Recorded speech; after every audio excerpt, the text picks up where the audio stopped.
Une histoire où l'amour n'est pas réciproque en islam. Le cœur brisé de Mughith pour Barira. Une triste histoire, je vous raconte. Certains amours ne finissent pas en mariage. D'autres finissent sans jamais vraiment finir. Voici l'histoire d'un homme qui a aimé toute sa vie, même sans retour, et qui était resté digne jusqu'au bout. Barira était esclave, Mughith, son mari, mais elle ne l'aimait pas. Quand elle fut affranchie, elle reçut le droit de choisir, rester avec lui ou partir. Elle choisit de partir, sans hésiter. Mughith, lui, ne s'en est jamais remis. Il la suivait dans les rues, le visage inondé de larmes. Il répétait son nom, l'appelait, la suppliait, mais elle ne se retournait jamais. Les compagnons étaient émus. Le prophète lui-même fut touché par la douleur de Mughith.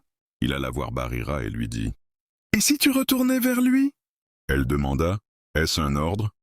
Il répondit « Non, juste une intercession. » Alors elle répondit calmement « Je n'ai pas envie. » Elle n'a pas menti, elle n'a pas hésité. Et surtout, elle n'a pas été blâmée pour ce refus.